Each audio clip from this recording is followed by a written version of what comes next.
but you don't know whose you are. David said, it is he that hath made us.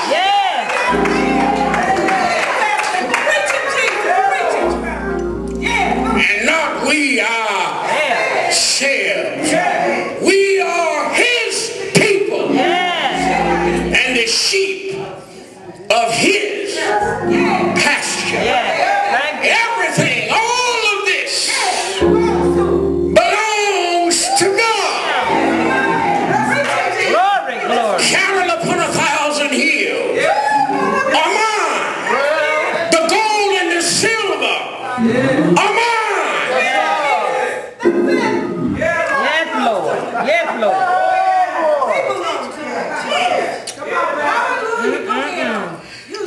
I'm trying to teach. Yeah. But when I think about God and how man tries to put a limit on him. Glory to God. Amen. How can anybody put a limit on a God that is so big that David said the heaven of heavens cannot contain him? And yet he's so small he can get inside me and you. Thank you, Jesus. That's right. Praise God. What you gonna do with that? Jesus. Oh, hallelujah. Thank you, Lord Jesus. Thank you, Jesus. I ain't said what we ain't found out what begotten is. I'm coming.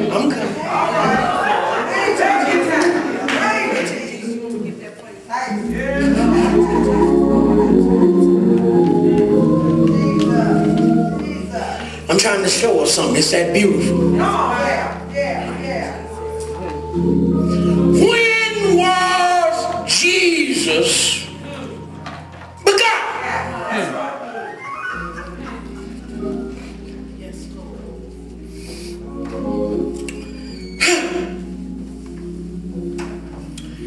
Turn to Acts 13 and 33.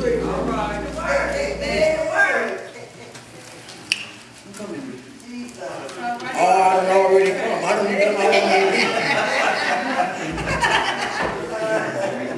I've already preached. That's right. Jesus. Thank you, Jesus. Thank you. Thank you. Acts 33. Acts 13. Yeah, thank you. 13 and 33. Look at what it says very carefully.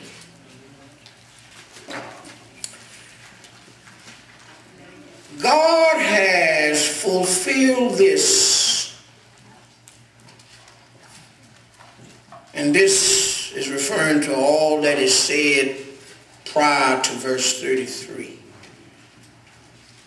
For us, their children, Abraham's children and their children's children. This is Paul talking to the Jews in that day. He says, God has fulfilled this for us, their children, in that he has raised up Jesus.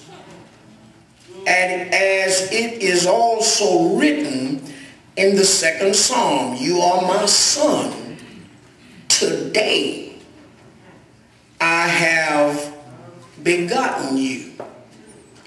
Verse 34, and that he raised him from the dead, no more to return to corruption. That means decay. He has spoken thus, I will give you the sure mercies of David. Therefore he also says in another psalm, you will not allow your Holy One to see corruption. For David, after he had served his own generation by the will of God, fell asleep, was buried with his fathers, and saw corruption. That means his body decayed. But he whom God raised up saw no corruption. Jesus was in the tomb 3 days and 3 nights. Not long enough to decay. May have been long enough for rigor mortis to set in and all of the biological things that we could apply to it, but we are talking about the Son of God.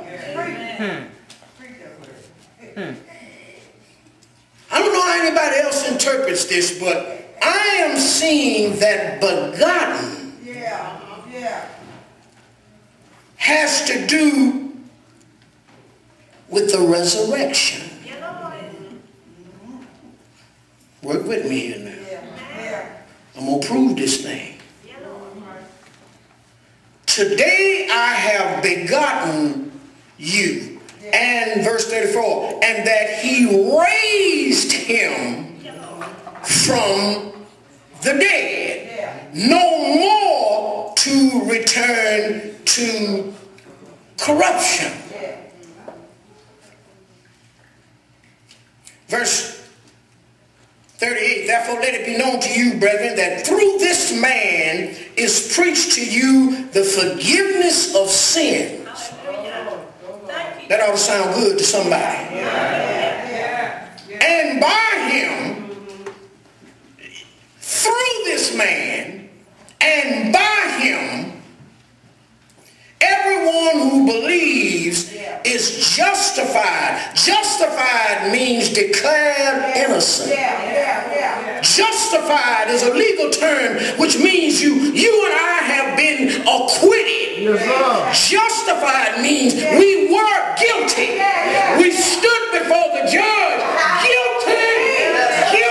guilty, but through this man and by this man, because I have raised him up, we have been acquitted and declared innocent. Today I have begotten you. Thank you, Lord. Thank you, Lord. Now, let me prove my point, and I'm going to sit down. Let me prove this. John 3:16 says, for God so loved the world that he gave his only begotten. Right? All right. I want you to turn to Hebrews 11. Hebrews 11. All the way almost back to the end of the New Testament. I want you to look at Hebrews 11.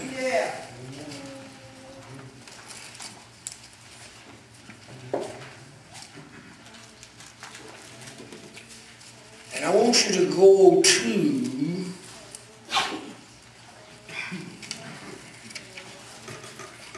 the 17th verse. Look real close. By faith, Abraham, when he was tested, offered up Isaac, and he who had received the promises offered up his only begotten son.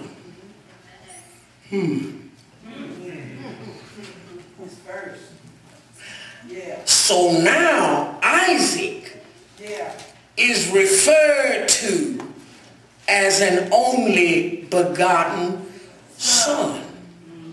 Now that can't mean, that can't have anything to do with birth. That's right. Why? Because Abraham had, right, 2 sons. Yes, sir. There you go. And Isaac was not the oldest. So only begotten son